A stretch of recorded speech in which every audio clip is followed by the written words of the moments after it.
Le 11 juillet 1990, l'Organisation de l'Unité africaine, devenue l'Union africaine, a annoncé un engagement significatif envers les enfants africains en adoptant la Charte africaine des droits et du bien-être de l'enfant.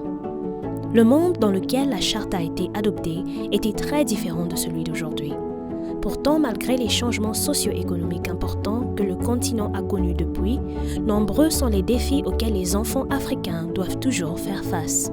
Ce rapport infographique retrace les progrès et les étapes importantes de la Charte africaine des droits et du bien-être de l'enfant au cours des 3 dernières décennies. Ce rapport met aussi en lumière les défis des années à venir ainsi que les recommandations pour y remédier. Le rapport examine les exemples et les expériences des pays dans les 5 blocs régionaux africains.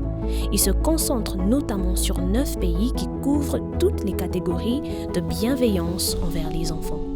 Les événements qui ont mené à la création de la Charte trouvent leur origine dans le soulèvement des étudiants de Soweto contre l'apartheid en Afrique du Sud en 1976.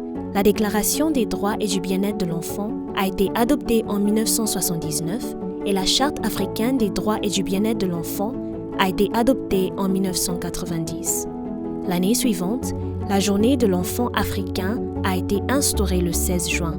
Après les premières ratifications, la Charte est entrée en vigueur en 1999. En 2002, le Comité africain d'experts sur les droits et le bien-être de l'enfant a été inauguré. La Charte n'a cessé de se renforcer avec plus d'influence et de ratification pour en arriver où nous sommes aujourd'hui, le 30e anniversaire de son adoption. La Charte africaine des droits et du bien-être de l'enfant représente le premier traité régional des droits de l'homme consacré à la protection et à la promotion des droits de l'enfant. Voici quelques-unes des caractéristiques uniques à la Charte. Définit un enfant comme étant tout être humain de moins de 18 ans. En plus des États, d'autres acteurs ont l'obligation de ne pas discriminer les enfants.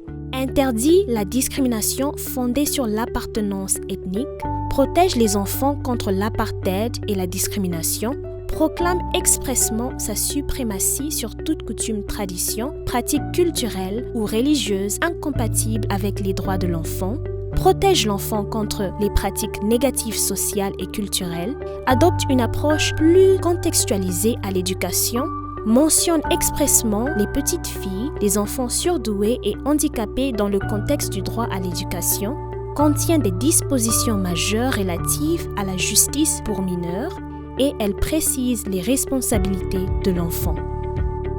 La journée de l'enfant africain est célébrée le 16 juin, le jour du soulèvement étudiant de 1976 à Soweto en Afrique du Sud.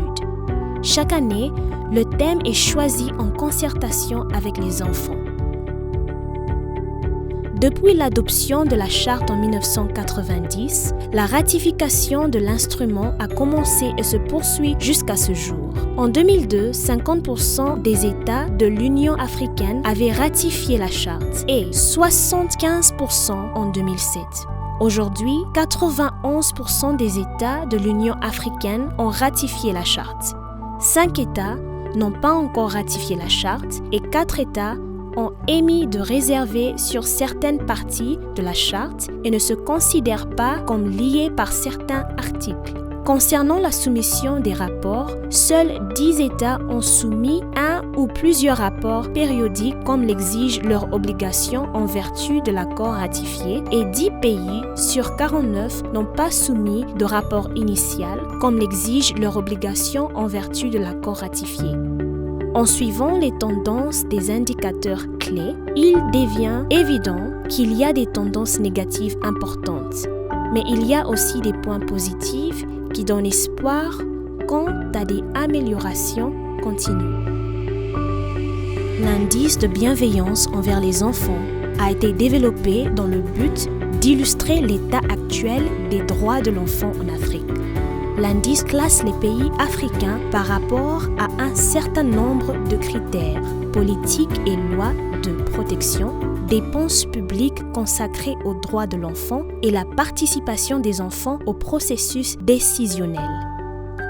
Introduit en 2015 pour célébrer le 25e anniversaire de l'adoption de la Charte, l'Agenda 2040 pour les enfants d'Afrique, une Afrique digne des enfants, représente une étape clé en matière de protection des droits de l'enfant en Afrique. L'agenda présente 10 aspirations à réaliser d'ici l'année 2040. La Charte africaine de l'enfant, supervisée par le Comité africain de l'enfant, fournit un cadre continental efficace pour faire progresser les droits de l'enfant. Il existe dans tous les États membres un cadre national législatif, politique et institutionnel en place. On enregistre chaque naissance d'enfant et des autres faits d'état civil. Chaque enfant survit et vit une enfance en bonne santé. Chaque enfant grandit bien nourri et a accès aux besoins fondamentaux de la vie. Chaque enfant bénéficie pleinement d'une éducation de qualité.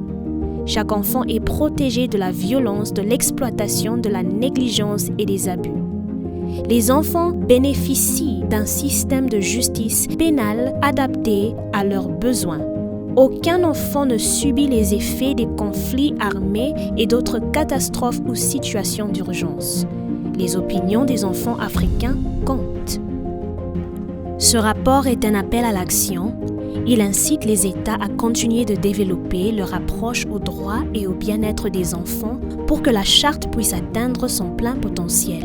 Les domaines d'action prioritaires sont assurer une ratification universelle, le retrait des réservés, la transmission dans les délais des rapports des États parties, s'assurer de la participation active et soutenue des enfants, renforcer l'application des lois qui interdisent les pratiques culturelles préjudiciables, renforcer la capacité des mécanismes de suivi indépendants des droits de l'enfant, collaborer activement avec les organisations de la société civile, les organisations communautaires et le secteur privé pour faire respecter les droits de l'enfant, adopter des lois types dans des domaines spécifiques qui doivent se conformer à la Charte, continuer à adopter des observations générales, accélérer les efforts de suivi de la mise en œuvre des recommandations du Comité africain d'experts sur les droits et le bien-être de l'enfant, prioriser les enfants en situation de vulnérabilité dans la législation, les politiques et les programmes,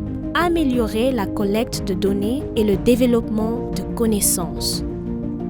Alors que nous réfléchissons aux 30 années écoulées depuis l'adoption de la Charte, nous pouvons voir que le parcours de l'Afrique dans la mise en œuvre des droits de l'enfant n'a pas été sans hauts et bas.